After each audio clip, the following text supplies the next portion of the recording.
For the Players, the pop culturist PlayStation podcast is fueled by the Manscaped. I lost 30 kilos in 10 months using this meal replacement shake. If you want to support the show and max in my weight loss journey, or to even start your own, click the link in the description below. The Manscaped. Real blokes, real results. For the Players.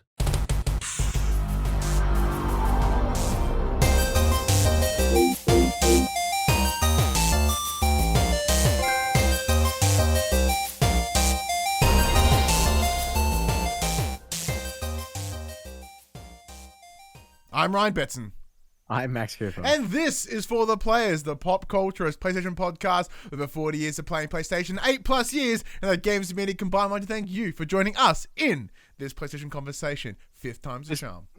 This PlayStation conversation happens every Monday morning at 8 a.m. on podcast services, including Apple Podcasts and Spotify, and 9 a.m. on those YouTubes. If you'd like to take part in future conversations with us, come and check out our socials. Facebook, Discord, Instagram, and Twitter. All of those links can be found in the description below. If you want to join us as the conversation happens, head over to twitch.tv/thepopculturist, where you can watch us record this show live, where you can jump in the chat and become part of the show. If you want to support the show, you can. Tell your friends, tell your family about this PlayStation pod. Pardon me. If you are listening to us on podcast service, be sure to give us a 5-star rating and a written review. If you are watching us on YouTube, be sure to like, subscribe, leave a comment below. I endeavor to answer every single comment.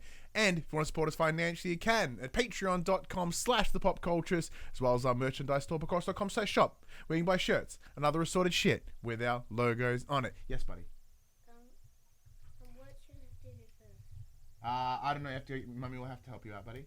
How about you help me? I can't. I'm doing a show. Why don't I have to? Well, your mummy will show. She's got instructions. Hi, everyone, by the way. How you doing? Door, Yeah, I please. know. I put it on right on 7 o'clock. Game on Catch in the chat. There are so many people watching Witcher right now. Right on 7 o'clock, I reset my Netflix, turned it back on. I've never seen my wife run so fast to get in front of the TV. So my son is still having, it's a week later, still having trouble with his Rhinox Beast Wars Transformer. He needed my help for a second there. But hi everyone, welcome to the final episode of For the Players for the year. It is our 5th annual FTP Game Awards. It's like the other ones, but stacks worse. Even they were bad. You should see what we have to do. It's bad. It's bad. How are you, dude? Yeah, not too bad. How's the things? How's the week been? It has been an interesting end of my week. Oh yeah? So, for those of you playing at home, Look at the door. I think I know where your story's going, so. yeah, for those of you playing at home, my mum has flown down from Queensland now that all the borders have opened up, and to see, me, my kid, because it's she's turning 2 in a couple of days, so she's coming down for that. And while she spent the better part of this week in Melbourne with my sister, and they caught up with some people, and then yesterday, Wednesday, they get told, hey, turns out I'm a close contact for an Omicron case, so I've gone to get tested. I'll let you know ASAP. Now, this person is a family member. And my mum and sister were like, hey, how concerned should we be?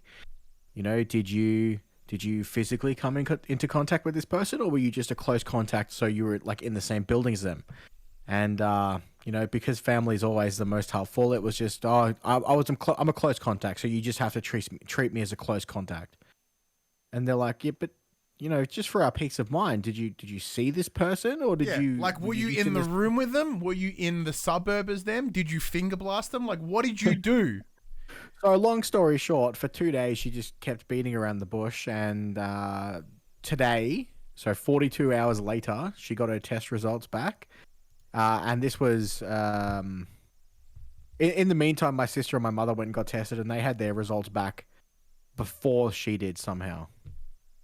So that was weird. So I've been dealing with oh no, I'm not going to get to see my mum for Christmas because she's going to be, worst case scenario just running through my mind. Luckily everyone's negative, everything's all good. Yeah. But what a way to end the week. Although I am officially on holidays now, and I'm no longer required at work until the start of the new year.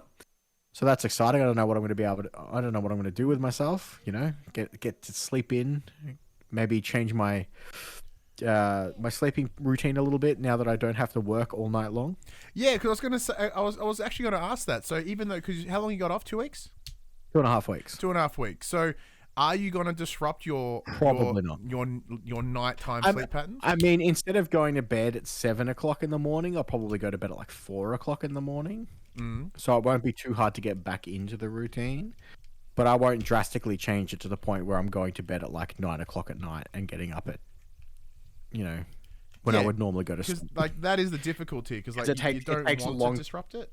It takes a long time to get it back, unfortunately. Yeah, I imagine it would. What about you? How was your week? Look, my week's been fine. It's been the usual week. Nothing too exciting. I haven't finished work for the year. I have a couple more days up my sleeve next week. I am responsible for training inducting some new staff ahead of for next year. So that was it's a horrible decision because I don't think I'm a very good instructor / teacher or employee. So it's interesting that it is fair. Like so that they put that pressure on me, and I'm like, look, I'm sure I can deliver. I don't know how well, but so that's been fun. Yes, mate. Can I use that? Use what? I'm gonna be gentle. That one. I'm gonna be gentle with Yeah, it. sure. Oh man, I'm just building transformers and trying to. Look, what the? How the far out does this? There we go. Oh. All right, if you want to play with it, you got to play it out of the room, okay? Wait. How do you... Oh, all right, screw that. All right, yeah. So my week has been fine. It's been nothing exciting, just work primarily. Had a Christmas shindig in the last week, Sunday. Went bowling. Turns out even after not playing bowling for 15 years, still pretty bad at it. I think I got like 98, which is not good when the best you can get is 300. Hey, Dad, So can buddy. Can this guy get off? No, he can't. You want to go play with it in the other room, please? Sorry. It's just he wants to hang out, and I want to hang out with him too, but we still got to do the show. But yeah, so that's about it. I've completely thrown out my momentum, but yeah, my week has been a week. Nothing too really exciting. Nothing too much to report. Even in the games that I've played, I actually haven't played a whole lot this week. Like I think I spent some more time in Death's Door, but I think I did that last week. Have I played games this week? I don't know. Why don't you know, Max? I'm sure I would have told you. Have I played games this week? No, I'm not your mother. I'm trying to work out what I've played this week. Yeah, shit. All right, hang on. I mean, that's a bold-faced lie. I play the same thing every week. I've been playing more Diablo 2. I've been playing more Rocket League, and I've been playing more League of Legends. How's more Destinies going? Because last time I remember you were talking about the Destinies, and then you've done some stuff since then. Yeah, so obviously with the launch of the 30th anniversary Bungie DLC for Destiny, so they did a couple of hot fixes, I think, earlier this week. So the new dungeon is now farmable. You don't get locked out once you've done it once per character per week. Awesome. So I'll be hitting that hard this weekend and early next week, most likely, to get all the juicy pieces of gear. It's very I think I mentioned it last week. This dungeon is all based around the Destiny 1 loot cave that existed for a couple of months before they patched it out of the game. And it's very self-aware of that, and there's a lot of inside jokes throughout the entirety of the dungeon in voice logs and collectibles that kind of take the piss out of it, which is really fun. I think I mentioned last week too that it's set up as in the same way as most dungeons are, where they're essentially mini raids for 3 people. There's 3 big encounters that are essentially big boss rooms. One's a puzzle more than a boss encounter itself. They're all fun, well balanced. There is one section that kind of sucks, and it's essentially just a time trial which you use your Sparrow for, your vehicle. Oh, yeah, the little the hover bikey thing, yeah. Yeah, and it's just if you don't defuse the mines in time, it's game over. Suck a big one. And apparently, They thought that was going to be fun, and the issue is your sparrow is made out of paper, so if you take one hit, the damn thing blows up and you die. Oh. And you're on a very short timer, so there's some ways around it. It's not too bad. We managed to get it first try this week as opposed to like 15th time last week. Also, granted, this whole thing is designed for 3 people. We've been 2-manning it the whole time, so we are a man down to begin with. But yeah, it's good. Their solstice event is out now, so it's the same. It's essentially same as it is always. New NPC comes into the tower, and you make cookies for all the other NPCs, and you unlock some cosmetics and some collectibles and some new weapons and all that stuff. It is the season. Everyone's doing their Christmas events, and yeah, it's been good. I remember. So there was a game that I'd been playing that I couldn't talk about because of embargoes, and then I forgot about it, and I just remember what it was. Rune Factory 4. So I totally did not know you were playing that. Yeah, I totally forgot that I was playing that. Like I said, I haven't played a lot of it, but I have played a little bit of it. So this game was provided. A review code was acquired for me.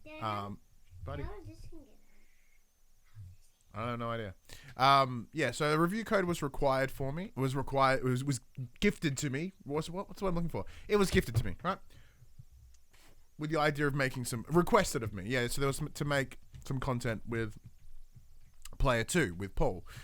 Because the idea behind Rune Factory was, hey, this has got some farming stuff in it. You like farming? I love farming. Let's go. It turns out there is farming, and the farming is part of it.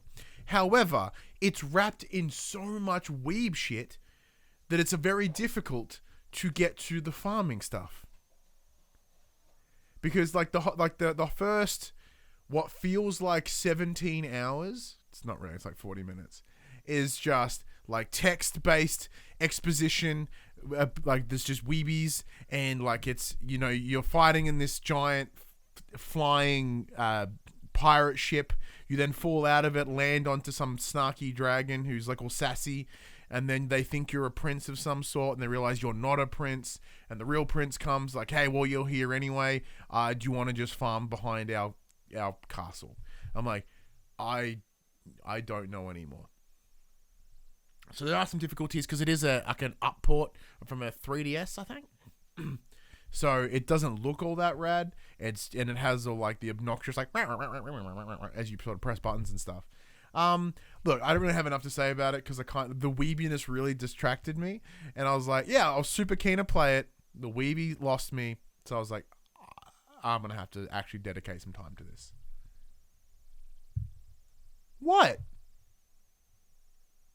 Don't you be shaking? Terrible. Don't you be shaking your head at me in an audio medium? Oh, it's got too much weeby stuff. It throws me off because like that's not what I enjoy. Like I don't enjoy the weeby things. I'm still shaking my head at you. Ugh. No, that's fair. I get that. Like because it is one of those difficulty things, right? Like as in, like if there is part of something that detracts you in some way, you instantly get thrown off. Like I like looking at the artwork, I'm like, I have a feeling this is going to be somewhat, within that JRPG-esque genre. And I knowing the history of Rune Factory as well, I wasn't going in completely blind. But like I was going solely. Like, hey, they blindsided me with this. Oh with no, this they weeby blindsided me with all the weeby artwork that they have presented this game ever. No, it's just like I went with farming. Turns out the farming was there, but not. Like it's there, but it's kind of not what I thought it was going to be. I was like, oh, all right, well, there you go. I will have to spend some time with it, more time with it, and I'm gonna have to like really prepare myself and go, okay, cool. Well, let's brace myself. Maybe I should check it out. Maybe the weebiness will embrace me, and I can just kind of sludge through the farming part of it. You and I can see it from the different side. That might be a good idea, actually. Other than that, I don't think I played anything else. No, I've really had a week away, like not on the console playing games. Like I've booted up some Netflix. I Binge is now available on the on the console. So there's an app. Yes. So I downloaded the Binge app and I was like, ooh, yeah, and watched some like John Oliver and stuff. But yeah, I've really not actually sat down and gamed it this week. It's weird. Like, it's kind of nice, actually. Now, granted, like, I am certainly going to take advantage of the break to play some games and start clearing out the backlog a little bit in the best that I can, knowing very well that like February and March are going to like straight up, sexually assault us. So like I have to be very, very aware that I have to get some stuff out of the way. I'm both very, very excited and dreading February. Yeah, it is certainly a mixed emotions heading into 2022.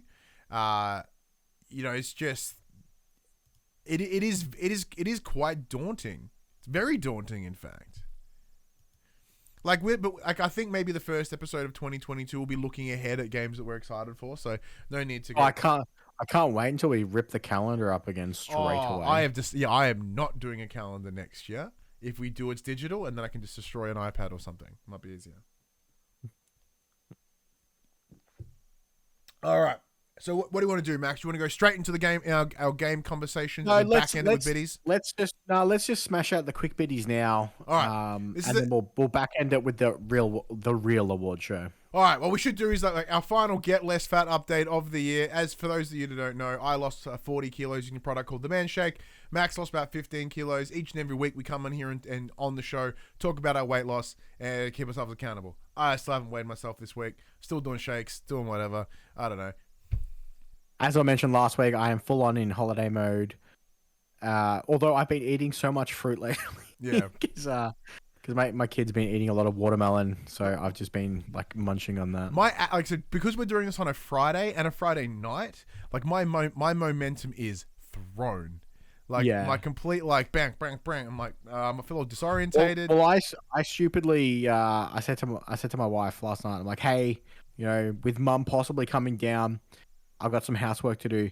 Can you please wake me up in the morning when you get up with Hadley? Yeah. She's like, yep, no worries.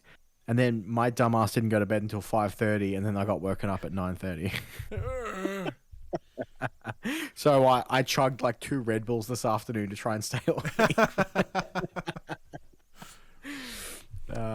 That'll teach me. Yeah, like that's good. Yeah, but like I said, like I heading into the Christmas break, like I said, I've had.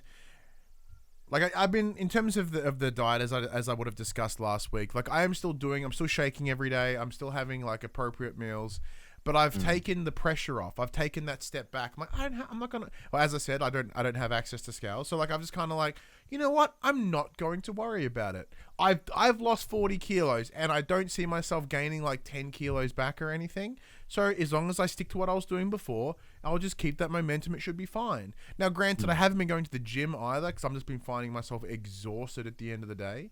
So like I just don't have the energy to go. And at least it's hot at the moment. You can just sweat that off. Yeah, that's what I'm hoping. But like, and once again, over this break as well, I'm hoping to actually go to the gym at most days if I can, just to re-engage that back up again. It's probably why I'm feeling so lethargic at the end of every day is because I haven't been going to the gym. I'm just kind of like, ugh. So we need to get back in that routine. Anyways, post-Christmas, think about this, ladies and gentlemen. You might gain some weight. You want to lose some weight? Man shake. So it's a meal replacement shake. There is a link in the description below, bit.ly/FTP manshake. They don't have to buy anything. Just click the link. It helps supports the show and helps support Max and I, etc. Speaking of, fun fact, we got an email last week from Manscaped being like, hey, do you guys want to like promote Manscaped on your show? And I was thinking, what do you like? Actually, chat. What do you reckon? Listenership, let us know, because like we can do it, but like if no one buys or supports it, then kind of no point.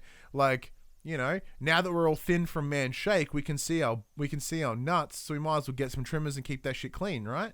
That's what I'm thinking from a promotional perspective, and also because every bastard hocks the Manscaped right now.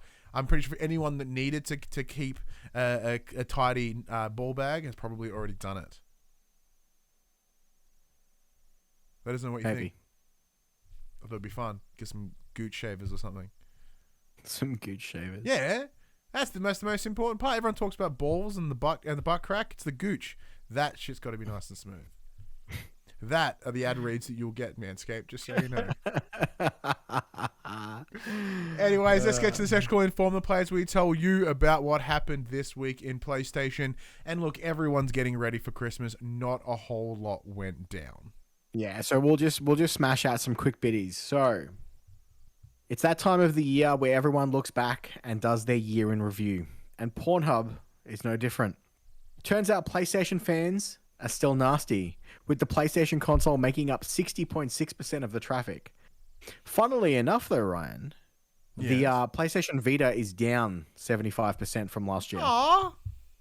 No one's getting their handheld Pornhubs. Yeah, no one's pulling their Christmas pud over on the Vita. That's a shame. Earlier this week, Splinter Cell remake was announced and is now in early development. Yeah, early, because they decided to do it this week, I guess. Yes. Battlefield 2042 has a Santa versus the Elves game mode for Christmas time. Sure. For the second time this year, Final Fantasy Online is no longer being sold because there are too many people playing the game, following the launch of Endwalker, their latest expansion. And also, I believe as of tomorrow, Tom Holland and Zendaya are both joining the Fortnite roster. Yeah, they're being skinned up in the game, aren't they? They have been skinned up in the game. Look, Final Fantasy 14, not for me, but that's kind of amazing. So I believe the technical wording they used was they're not selling it to new customers. So if you already have an account, you can still buy Endwalker, Hey. but you can't create new accounts and buy the game fresh, is what I took from it. Okay, fair enough. Because apparently the server congestion is just that outrageous that no one can play the game at the moment. So they're not selling. So they're not selling it anymore. That's kind of insane. It really is. I mean, it's good. It's good. Yeah, it's certainly not a bad thing. I still haven't jumped in. I've been good. I'm holding off. Well done. I'm Anyway, so proud of myself. here are the top 10 best-selling games for the PlayStation 4 for the week ending the 12th of December. Number 10, Cricket 22. Number 9, Assassin's Creed Valhalla. Number 8, Battlefield 2042. Number 7, Far Cry 6. Number 6, GT Sport. Number 5, Grand Theft Auto 5. Number 4, NBA 2K22. Number 3, Marvel Spider-Man. Number 2, EA Sports FIFA 22. And number 1, Call of Duty Vanguard. Oh, I should also add for the GTA. Oh yeah, that new 5, DLC is and out now, isn't it? The Dr. Dre DLC is out now. Yeah, I got an update for it. I was like, oh, So yeah, it's, cool. it's more story content for online that revolves around Dre and what's the character's name? He's actually in the Franklin. the offline. Franklin, thank you. Yeah. And Franklin and Chop the dog. So yeah. Anyway, so now we got that news out of the way. Let's get into our 5th annual FTP Game Awards. So for those of you playing at home, whether it be like now, I said in the last episode that I would put this shit on social media. I didn't because I'm incredibly unreliable. All right, we're all on board. Yes. All right. Cool. So these are the categories that we're working from. Max and I will start with honorable mentions. We'll talk about games that we thought were great from this year that should get some mention but don't fit the categories. So the categories are as they stand. Game of the Year will have 3 to 5 nominees apiece. Best Independent, 3 nominees. Best Game of Not This Year, 3 nominees. And then Worst of the Year, as many nominees as we want to. Right? So that's how it's going to work. If you guys have anything in the chat, jump on in as we do it.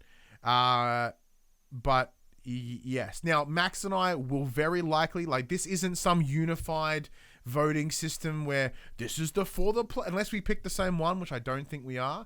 Like, I'd be like, here it is. Here's the game of the year. It's not going to happen. We're going to have different picks. This is Max's pick. This is Ryan's pick. Everything else from then on in. Max, like I said, we've got enough time. Like, we can just talk about as much or as little as the games as we want. So let's get into our honorable mentions. What are some of them for you? Near Replicant. Ooh, nice. I never jumped into that. It's the first one on my list. Obviously, this is a re-release of the version that we didn't get here in our region. So obviously, it is an older game. I thoroughly enjoyed it the second time around. It was a very interesting change of pace to see the difference in, because obviously the version that we got originally, Geralt. It's not Geralt. That's Witcher. I can't think of the main character's name for the life of me because I'm terrible. But he's an older man in the version we got, and the story revolves around him and his daughter. In Near Replicant, it's a brother and sister story. The story is literally exactly the same, except the protagonist is a brother figure, not a father figure. So that was interesting. Gameplay, for the most part, is exactly the same. It obviously just looks, feels, runs better. The soundtrack in that game is absolutely phenomenal. And yeah, that's the first and only on my list, because I realized the other game on my list technically came out in December of last year. Well, did it come out after we did our awards? Yes, it would have.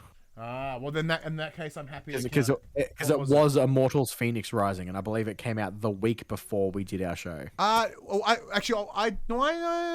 don't think so, because I remember playing it. Door, buddy. Yeah, because I played it because it made my list. It came out on the 3rd of December. Yeah, but I'm pretty sure it made my list. Well, then. Yeah, that's what I mean. So, so technically this would be within your game of not this year. Yeah. All right. Yeah. And that's your only honorable mention? That is my only honorable mention. All right, There's probably more, but for the life of me, I couldn't. So I've got 3, and because I've been just typing as I go, because admittedly I made my list like about 2 hours ago. So my honorable mentions are In Sound Mind, which was the really cool little independent game that was sort of set within like a psychologist who's starting to have their own psyche crumble. It was sort of an independent game. It was very interesting. I never finished it, hence why I'm putting it in the honorable mentions. But I really enjoyed it. I really liked how it handled sort of the demonstration of sort of psychological horror, but even just mental health as a concept within the game. I really liked. I felt that it handled it a little bit differently and a little bit somewhat more sensitively than say other standard horror tropes. And it just played well, which is a big fun for me. Like from an aesthetic point of view, from like an art direction, from a feel, an environmental feel, I felt it really delivered. It was a ton of fun. I am hoping to go back and finish it because I remember I was trying to do a trophy run at the same time because I was really enjoying it that much. So I wanted to get the trophies. So I was like, sure. It Takes Two is also an honorable mention for me, mostly because I I didn't finish it either.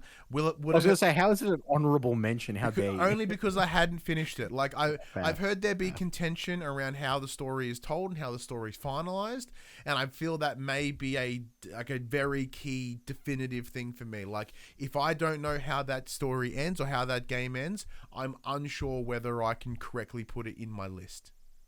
So that is me trying to be somewhat objective about that. And then finally was Little Nightmares 2. I really enjoyed it. It was a short experience, but it was a lot of fun because I did replay 1 and 2 this year, so to have them connect and the looping story that was 2, thumbs up. I liked it so much more than 1.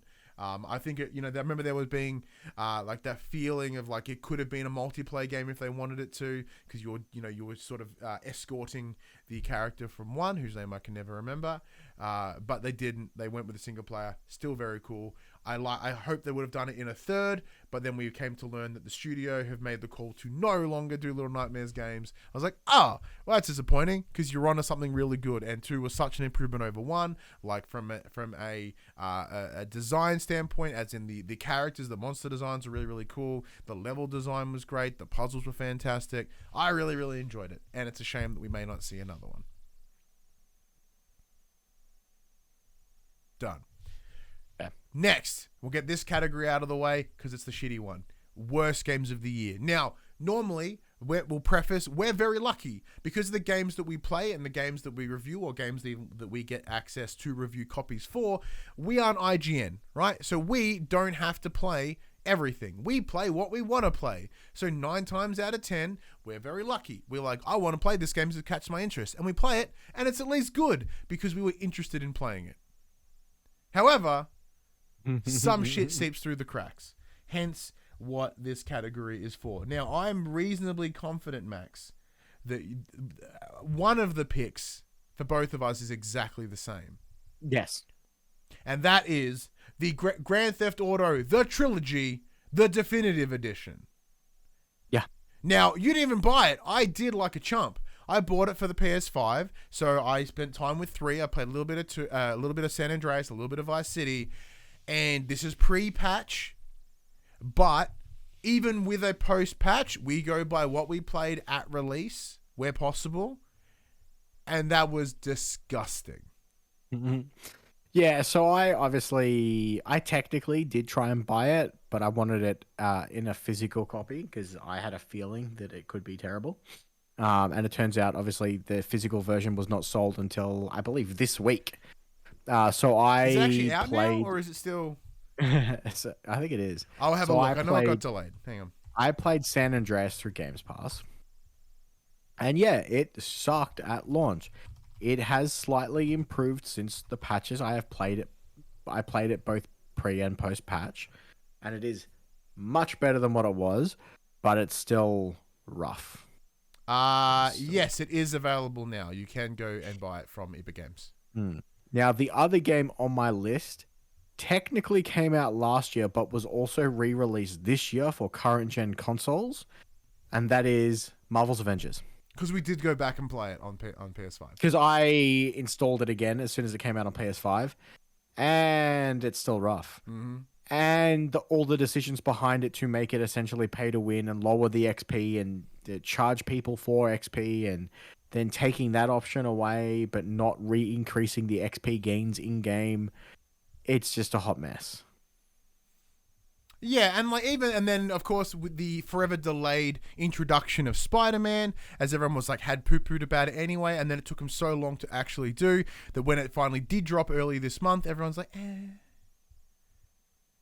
Like it's a year and a half after release, no one cared. No one cared a month after that game came out. So 18 months later, very fat chance. Now granted, they were nicely able to time it somewhat with Spider-Man Far From Home.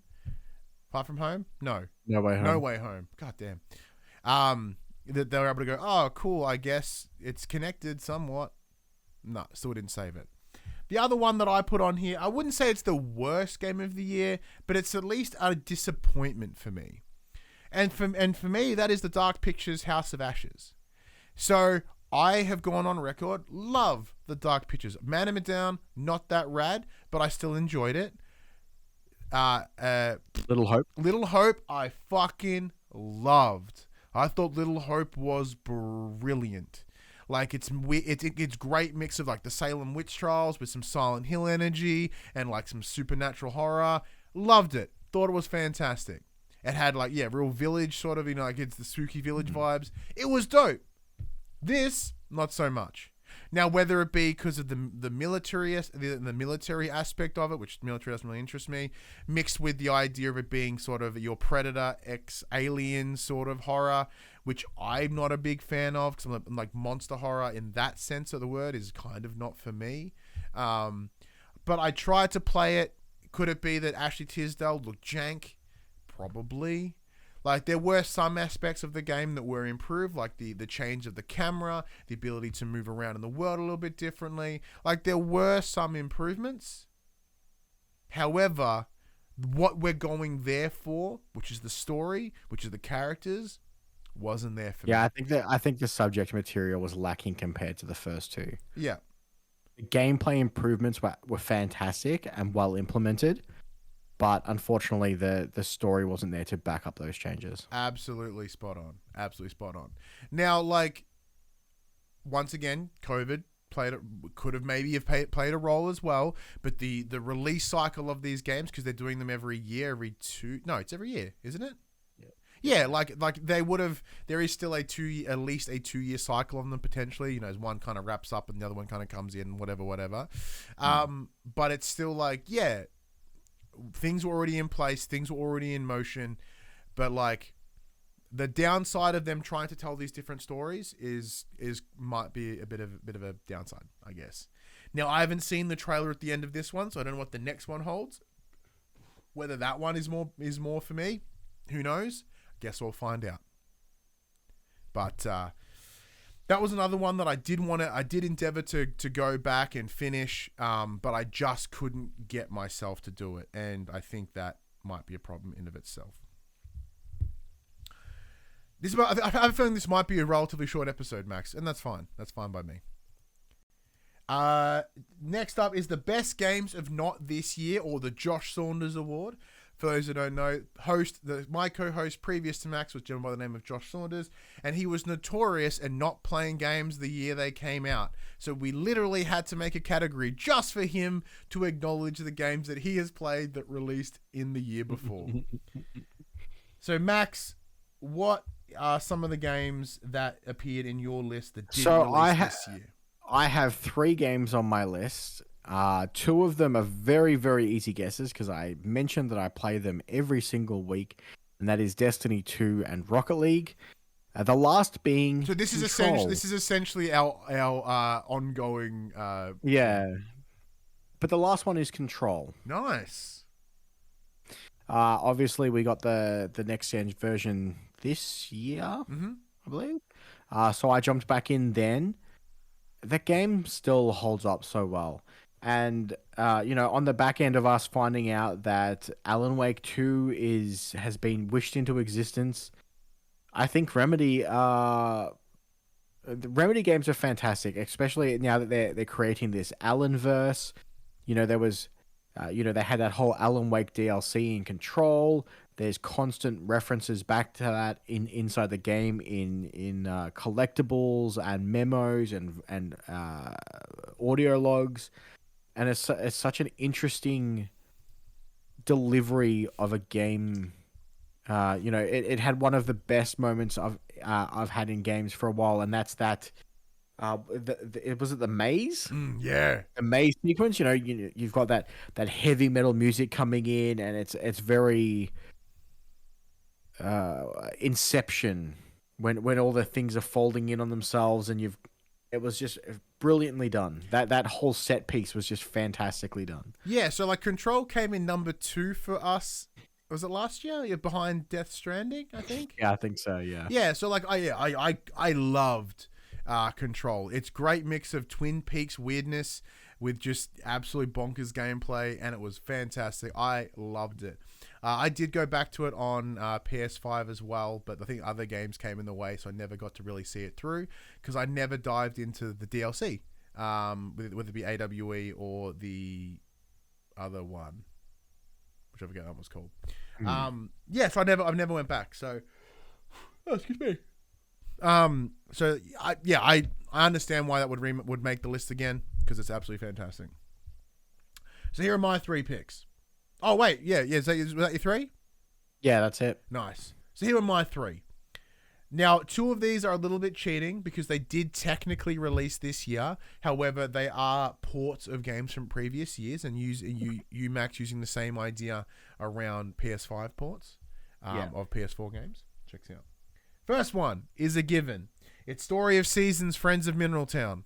So this was a game that came out about 2 years ago on the Nintendo Switch. This year, it finally released on PlayStation, which means trophies, which means me playing it on the console that I prefer. And I talked about it when the game did release. For me, it being a remake of one of my favorite games of all time, Harvest Moon: Back to Nature. To me, that game is forever connected with PlayStation. It is that they go hand in hand, and that is the love that I have. It's Harvest Moon, it's PlayStation. Having them come together is the absolute dreamiest of dreams for me. And that's crazy because I first played Harvest Moon on the Super Nintendo. Yes. So in my mind, it's always been a Nintendo thing. Yeah, no, it's super weird. It is super weird wherever you jump in. The second, which is one I've been playing recently, which is Tiny Tina's Assault on Dragon Keep. So they released that one shot earlier in the month, or last month, and I loved it. And the time that I spent with it, I thought it was fantastic. But once again, it is a port. Therefore, it kind of fits within that category.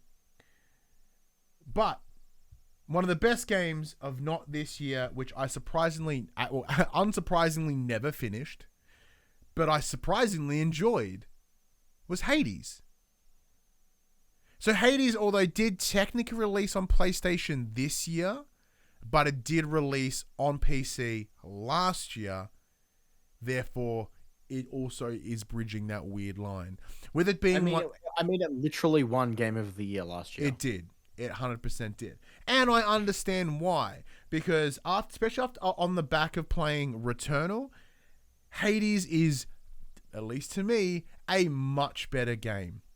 Because unlike Returnal, which most of the time felt like it was punishing for punishing's sake and I never truly progressed, every run that I did on Hades, every time that I failed, I felt that I was still progressing. Whether it be how the game continues to deliver story every time you fuck up, tells me that it all makes me feel like I was meant to fuck up. I wasn't. I was just shit. But it kind of took away a lot of that punishment, for lack of a better word. Like, I can't think of the right way to explain it, but really enjoyed Hades. I actually liked going in with different weapons and trying it. Normally I pick the weapons, and I stay to it. However, the game itself did incentivize me to change. It incentivized me to look for different boons and just to try different things, which most games, I am very true to what I know, and I just do the one thing and I go with it. So, applaud the game for that. Absolutely big thumbs up for making me do that. Nice. I'm surprised Hades isn't on your list. Is it on a different part of the list? Nope. You loved Hades. How is it not on your list at all? Yes, how's it not an honorable mention even? It's just not. There's so many games that deserve to be on this list that aren't. And, I try and keep a nice, tidy list. All right, well, let's get into the category of... Yeah, go. No, you were saying? I was going to say, and despite the fact that I mentioned to you that Hades technically didn't come out this year, I just forgot to put it on my list, actually.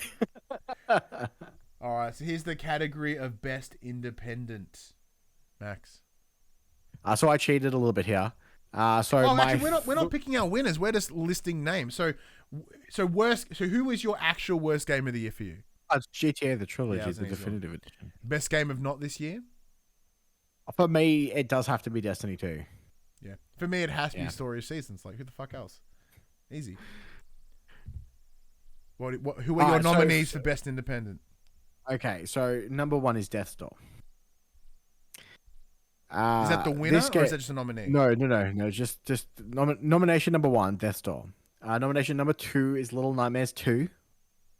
And the last one is Solar Ash. Mm-hmm. Death's Door is obviously fantastic. It's that isometric, Souls-esque game that you've been talking about for the last couple of weeks. I haven't played it in quite a while. I didn't get as far as you have. I got to the point where other things just came out that took up my time, and I for whatever reason, I never went back.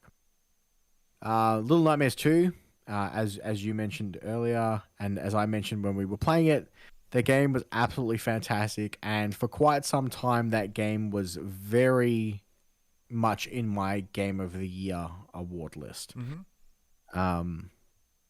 The game was absolutely fantastic. I went back and played number 1. I had such a blast with it to the point where I almost got all of the trophies. I think I'm only missing a few.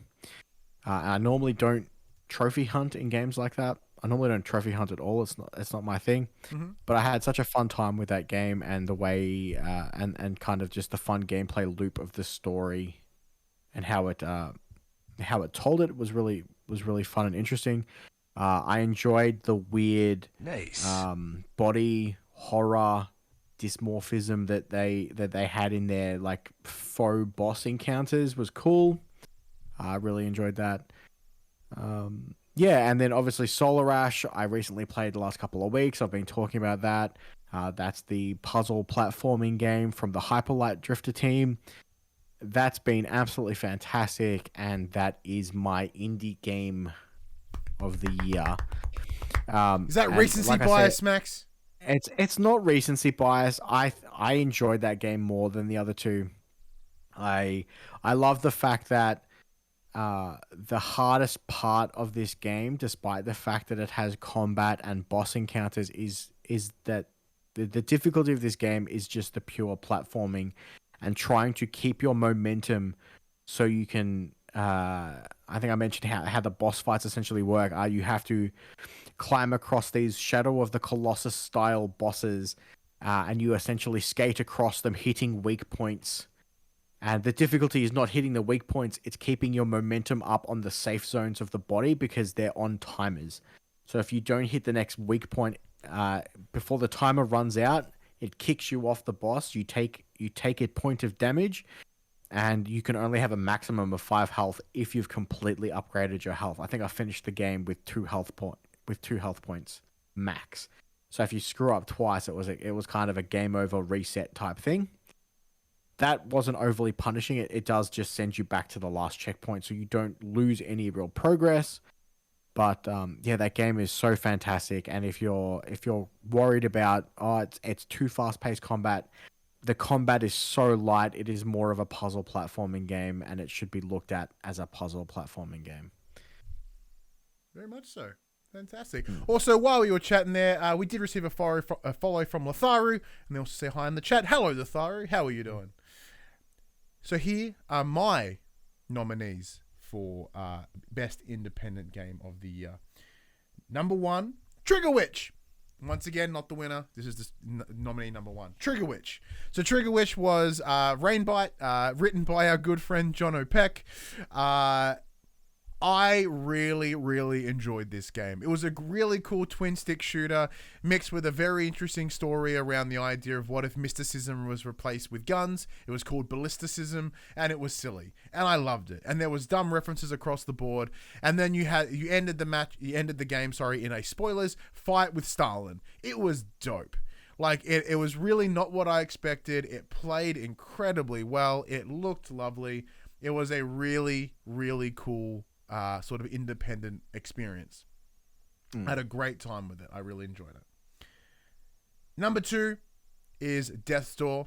Like yourself, I've been talking about that game for the last 2-3 weeks. I talked about how I've really been enjoying it, how it has kind of been my little popcorn game where I kind of just pull it up, play it for a little while, and put it down.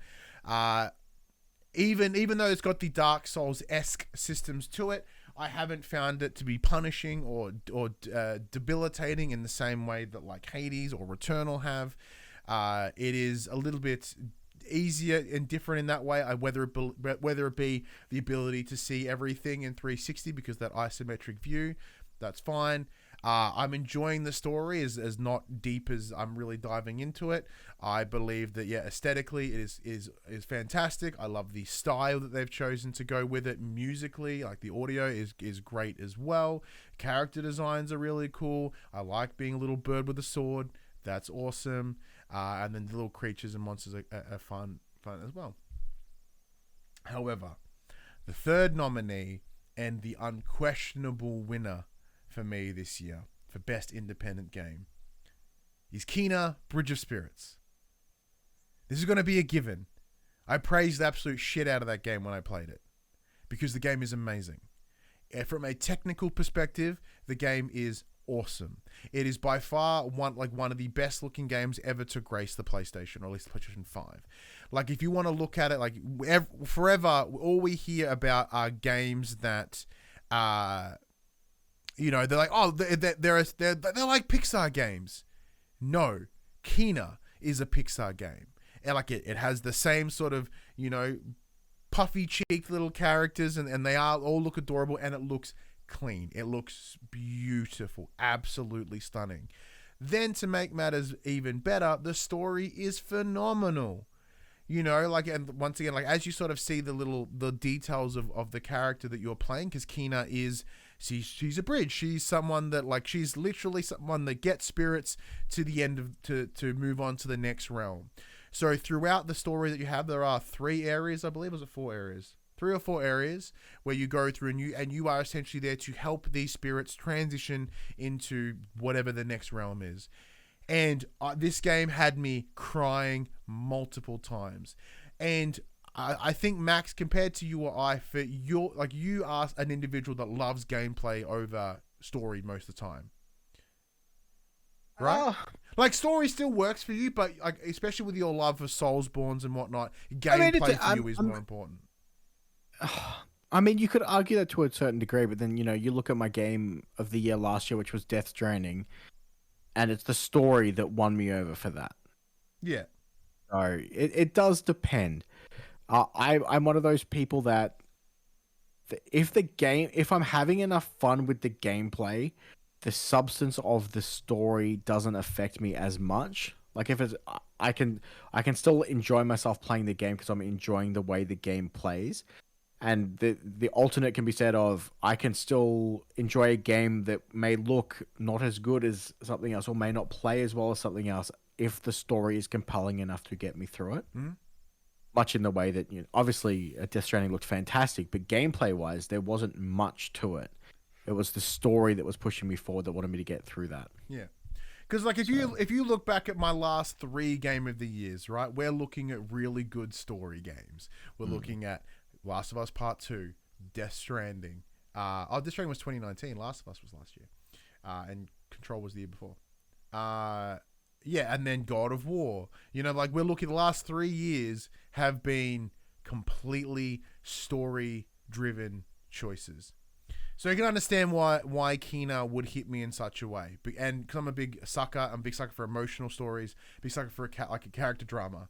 And like the idea of, an individual sort of helping these characters grieve and process and move on to the next thing. Right up my little angsty heart. I would imagine that Kina would have been on my list had I played the game. Yeah, it probably... Why the hell haven't you played it, Max? I think I've played like the first 5 minutes. Yeah, pretty much. Yeah. All right. So yeah, Kena Bridge of Spirits, unquestionably one of the best games of the year. Now, Max, here it is, big time, game of the year for the 5th annual For the Players. So do you want to do in no particular order for the first 4, and then the last one is our winner? And as I haven't decided a winner yet, yes. I was going to say, do you want to go 1 for 1? Yeah, sure. All right, you go. Okay, so you go first while I work out my 5. First up on my list is Outriders. Hey! Well, in that case, Outriders will be the first one on my list. There we go. Outriders ticked all the same boxes that Destiny 2 ticks for me, except in a third-person shooter. I'm a sucker for those cooperative style, hero-esque looter shooters. Outriders ticked all the boxes for me. I kind of fell off at the end game. I didn't find the end game loop to be overly compelling, as it was essentially just a wave shooter. Whereas, for example, Destiny 2 has the difference of, there are the Nightfall strikes, there are the big raids, there are the dungeons, there's PvP. It has a lot of options for you to do end game content, and that to change up your loot loop, essentially.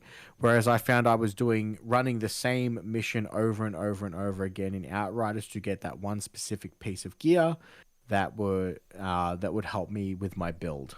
Mm-hmm. So I enjoyed my time with it. The story was interesting. The gameplay was fantastic. But unfortunately, the end game didn't land, and that's where I kind of fell off. Yeah, so for me, very similar to the Division 2.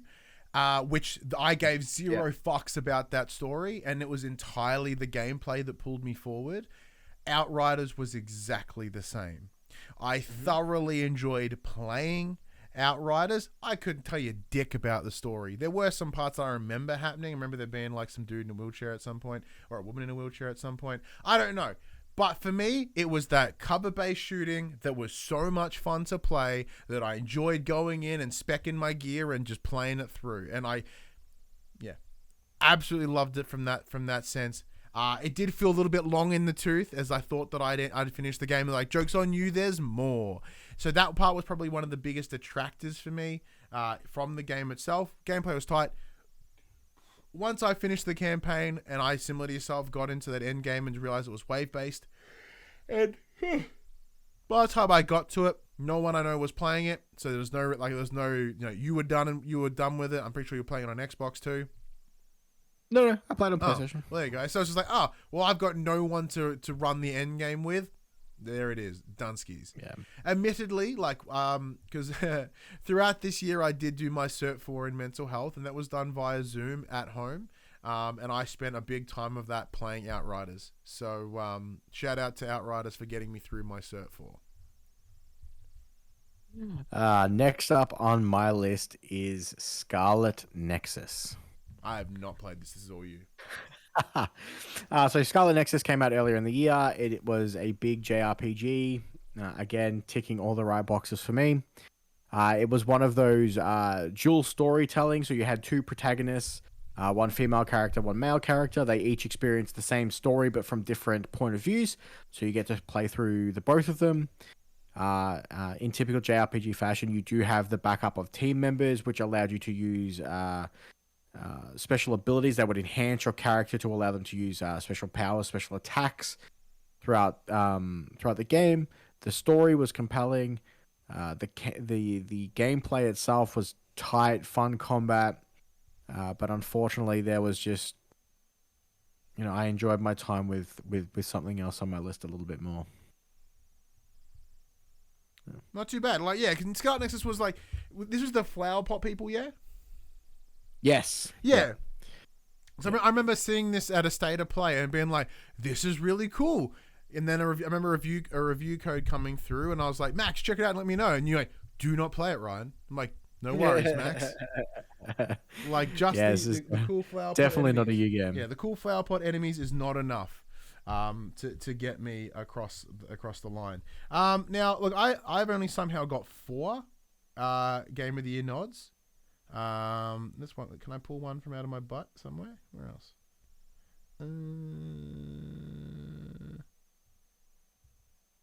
No, I cannot. Nope, no, I can't. I'm going with 4. All right, next up. Would you like me to just go again then? Yeah, just go again then. Next up is the second JRPG on my list, and that is Tales of Arise. The game that took you so long to complete. The game that took me so long to complete. I played it for what felt like forever. I think my final finishing time was like 30-something hours. In the grand scheme of things, it probably wasn't that long. I just felt like we talked about it every week for the better part of 6 months. In terms of JRPG time, the story for that game was absolutely fantastic. It went to some really, really interesting places. The way both the protagonist who suffered from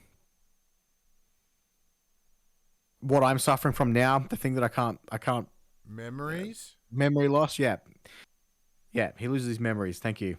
For some reason, I had insomnia in my mind. It's definitely amnesia is the word you're wanting. Amnesia is the word I'm looking for. Thank you.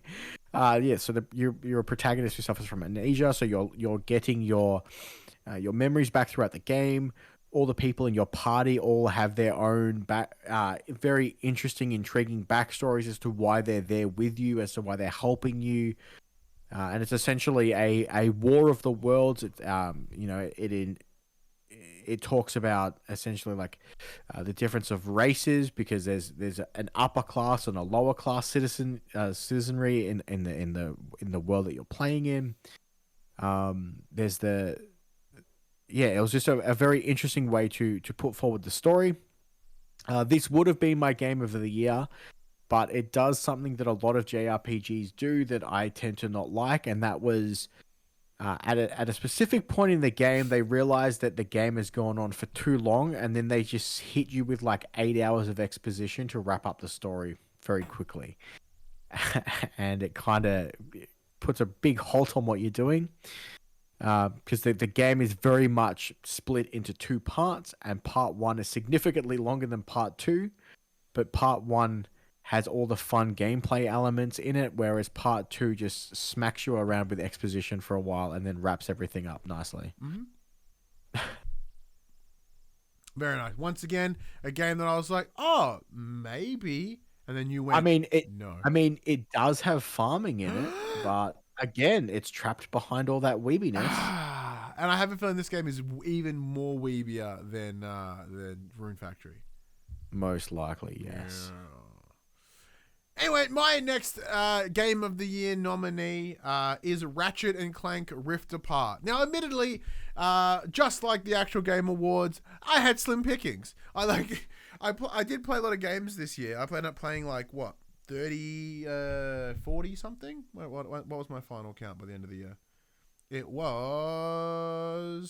I played 31 games and I finished 13. So that would be 44. So it's the least amount of games I played in the last handful of years, compared to previous years with 50 and 60 and stuff. So even I had relatively slim pickings because there were a bunch of things that were fine, but I guess a big sort of thing for this year is mostly because I haven't played Guardians of the Galaxy, which I think would 100% be making my list had I played it, at least from what I'm seeing.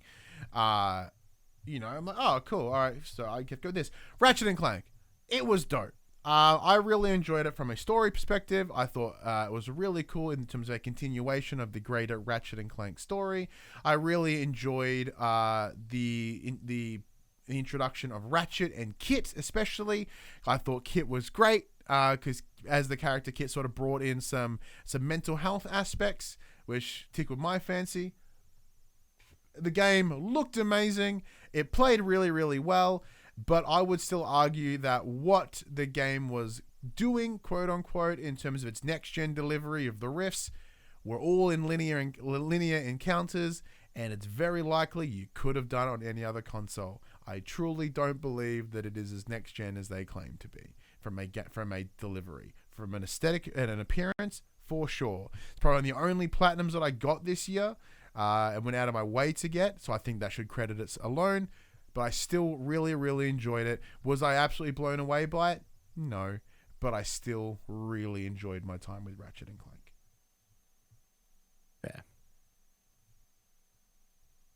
Yeah, Ratchet and Clank is not on my list.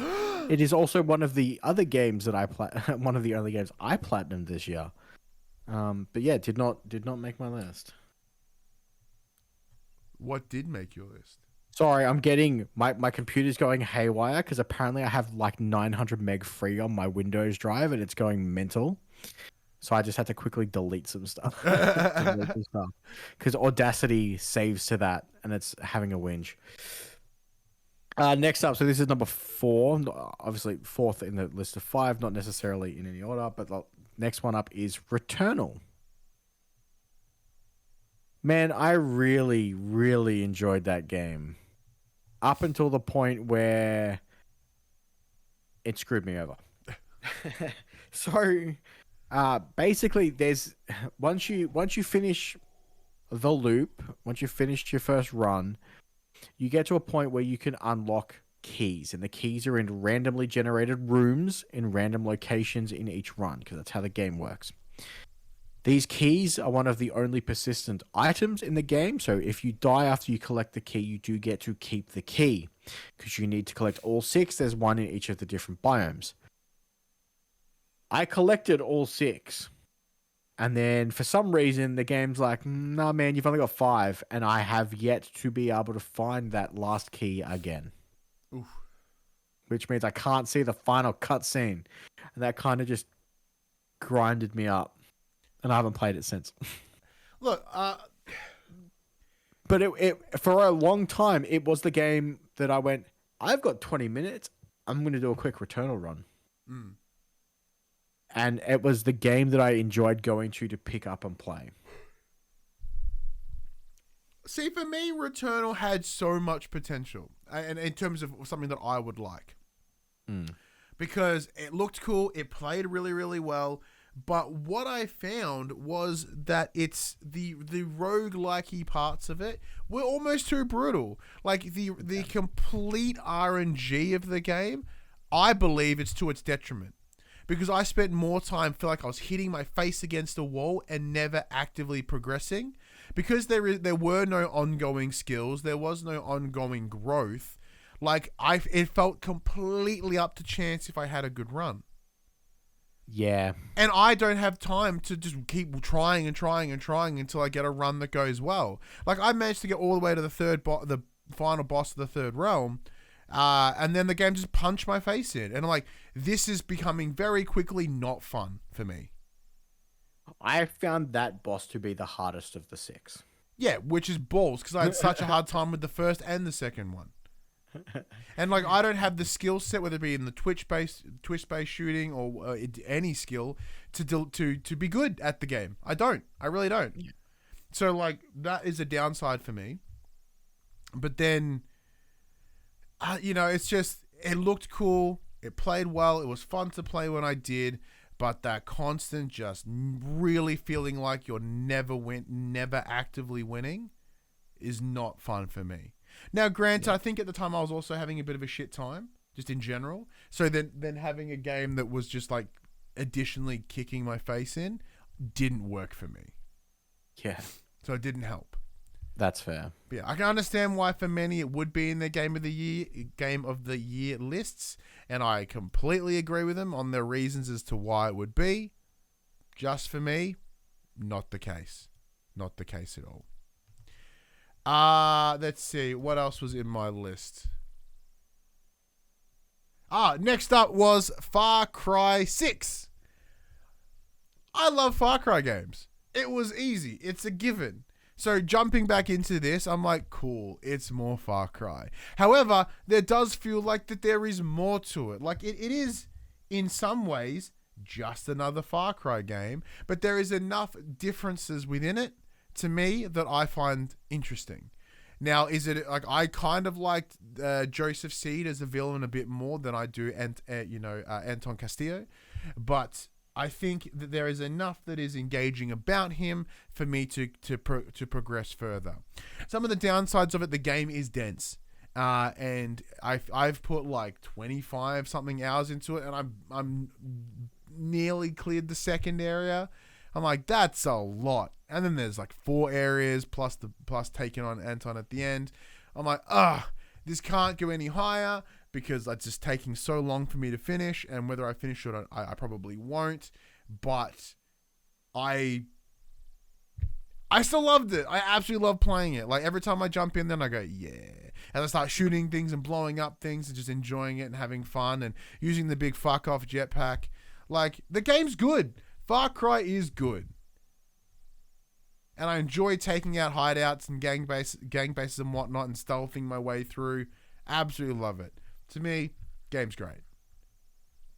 100% fitting of being in that space. Oh, yeah. Now, is this your final pick? Is this your game of the year? This is my final pick, and this is my game of the year. All right. It's It Takes Two. Now, I mentioned this at the time when I played it. I managed to convince my wife to play with me. My wife's not a big gamer. The only games she plays are Tomb Raider and Uncharted. I managed to get her to play this game with me. She had an absolute blast. I had an absolute blast. And I think that it's... Not only did I really enjoy the game itself and the story and the way that was presented in its gameplay and its cooperative nature, but I also just have that. It was just a really good experience to share with my partner as well, and that is why it is my game of the year for all of those reasons. Like the game itself is fantastic, but the experience I got out of it by playing it with my partner, I feel made it so much better.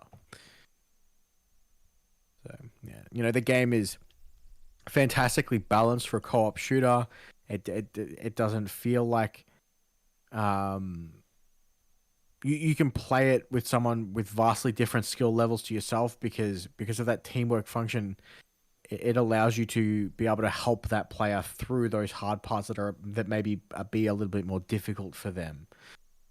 And it was just such a fun game, despite the very serious story content that it was delivering.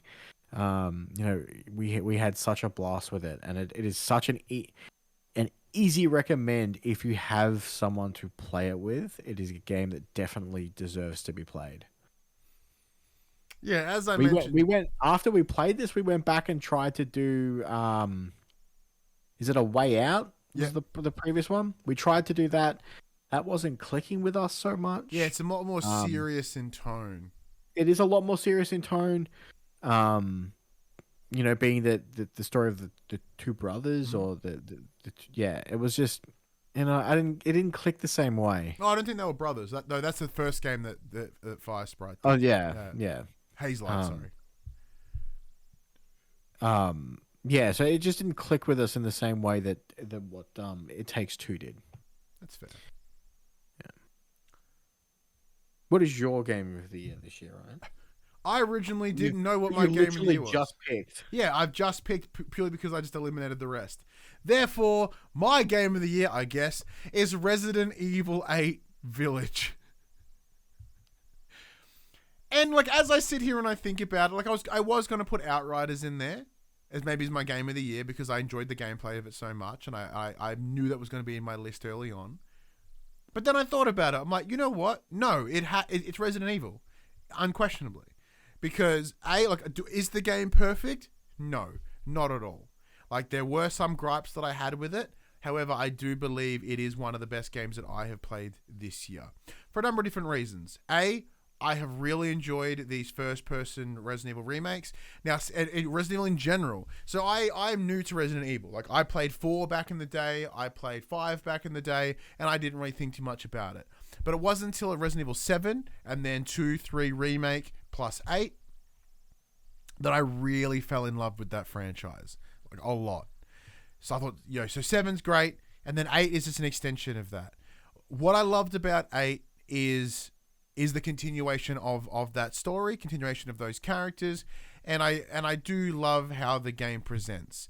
Now, as at the time of when I did review the game, I did mention about how I felt that there was a disconnection between the overall story because it was divided up into these carnival of horrors as the game director talked about, right? So how is each of the members of the greater family were essentially different forms of horror, where Lady Dimitrescu in the castle is very reminiscent of Resident Evil 1, where there's a lot of backtracking, Metroidvania-esque running around a castle/mansion.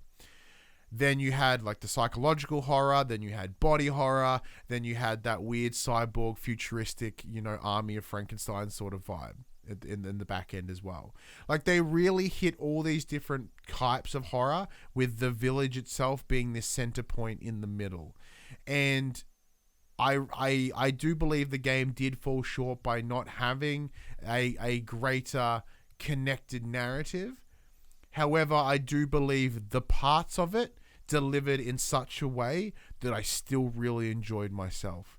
Like the Lady D, castle opening in the beginning, fantastic. That creepy house when you dick about in the basement, absolutely horrifying, and I loved it.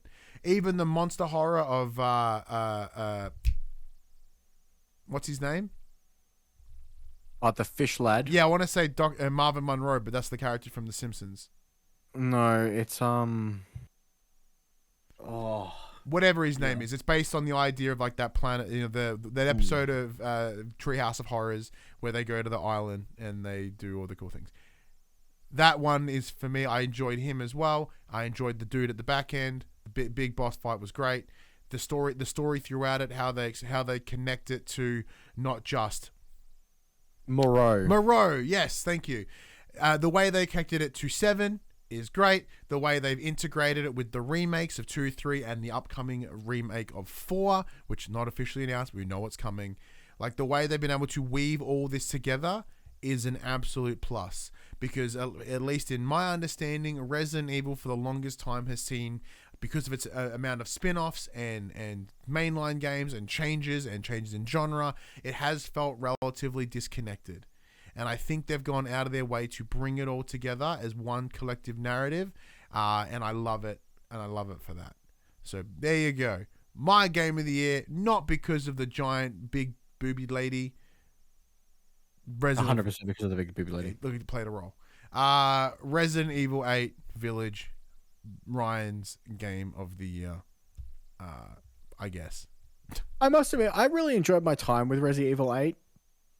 I just found it to be not a Resident Evil game. It seemed like way too linear, and it took away, like, that backtracking is a very core part of what the Resident Evil series is, and yeah, for the most part, that game was very linear. It was okay. You finish this section, you now Yes. go to this section, and then you just go through that section. Once you hit the end of the section, there's a boss, and then you go back the way And you came. there's a little backtracking in there, but not in the same way. So like, hey, there's a Yeah. couple of things, there's some treasures you should go look at. Mm. But yeah, and the same level of backtracking, like when we played 2 remake, and it was like, go to the PlayStation, now go down to the thing, and then come back, and then go over there, and then come back again. Like, that's the shit that I love. Yeah. But there you go. There you have it. Let us know what your games of the year were in those categories: game of the year, best independent, best game of not this year, as well as your worst game of the year, including honorable mentions. Chuck them on our socials in the comments below, wherever you want to share that. Now, as we said, this is the final episode of 2021. Thank you so much for spending the X amount of hours that we deliver in PlayStation Pod every week for this year. We cannot thank you enough. I say it most weeks. One of the most valuable things you can give someone is your time. Thank you so much for choosing to spend your time with us. I cannot believe that I have been doing this PlayStation Pod for 5 years. This is our fifth. This is our 5th Game of the Year awards. I cannot believe that I've done this for this long. It's been absolutely insane. And there are individuals that have come later on. There are people that have been here since day one. Thank you so much. I do still love doing this show each and every week. As I've talked about on this show, I've had a pretty garbage year. The front of the year was rough. The middle of the year was okay. The back end of my year has been shit. But one of the highlights of each and every week is coming in and talking PlayStation with you, the chat, and especially with you, Max. I've loved doing this once again, another year with you. It's been really super appreciate it. fun. So this is now my 2nd Game of the Year show with you guys. It's been fun. It's been just over 2 years now. Yeah, pretty much, over 2 years, and it's been an absolute blast. And of course, mixed with last year and this year, we've continued the doing of the online, sort of streaming, but not in the same house. And look, that's about to get even more in the new year, sadly. You guys will find out in time what the changes will be around how this show will deliver, but the content itself will be the same. It may just look a little different for a while. It's like, don't worry, guys. The mediocre content will still be. But you are still getting the average, the perfect 6 out of 10 content. It's just going to look a little bit different for a while. Yeah. But yeah, no, I honestly can't thank you, Max. I can't thank you all enough, and I can't thank the companies that support us and work with us, whether that be the likes of PlayStation Australia, whether that be Capcom and Turn Left's distribution, Bandai Namco and Square Enix and Ubisoft. We are very, very lucky and very privileged to be in the position that where we are now. Granted, we've worked our butts off to get here, so it's not just kindness of their hearts. We have earned it, but they could stop at any minute. We are a small channel. We have been for this whole time. We haven't seen a lot of growth, really, to be honest. We had a big boom at the start, and we've stayed steady since. So they don't have to support us, but they still do. So thank you to all of them as well. Maybe we can entice more people if we we're better. If we get Manscaped in and we shave up. Yeah, maybe if we trim our body hair, people are like, oh damn, I can tell they have less body hair. We should tell more people about their show. And of course, this year, even though I've been doing the Manshake for a year, the Manshake have come on as supporters of the show to help to be, I guess a sponsor for us, or at least for me. They help support our journey each and every week, and I hope that we've been able to help some people, and anyone that has picked up the shakes and given it a go this year. I don't think you certainly planned on losing 15 kilos this year, Max. No, but it's been great. Yeah. Yeah. It has been. It's been a good year. So we don't know when we're coming back in January. Likely in the middle of the month, maybe the 17th, around about there, is what I was hoping. But we'll wait and see. So for the last time of 2021, Max, send us home. This PlayStation conversation happens every Monday morning at 8 a.m. on podcast services, including Apple Podcasts and Spotify, and 9 a.m. on those YouTubes. If you'd like to take part in future conversations with us in the new year, come and check out our socials. Facebook, Discord, Instagram, and Twitter. All of those links can be found in the description below. If you want to join us as the conversation happens, head over to twitch.tv/thepopcultures, where you can watch us record this show live, where you can jump in the chat and become part of the show. If you want to support the show, you can. Tell your friends, tell your family about this PlayStation Pod. If you are listening on podcast services, be sure to give us a 5-star rating and a written review. If you are on YouTube, be sure to like, subscribe, leave a comment below. I endeavor to answer every single comment. If you want to support us financially, you can. Patreon.com/thepopcultures, as well as our merchandise store, popculture.com/shop, where you can buy shirts and other assorted shit with our logos on it. And until 2022, I'm Ryan Betson. I'm Max Cooper. And that was For the Players. Hope you all have a Merry Christmas and a Happy New Year. We look forward to seeing you then. Yes, I hope everyone has a safe and happy holidays. Bye. Bye.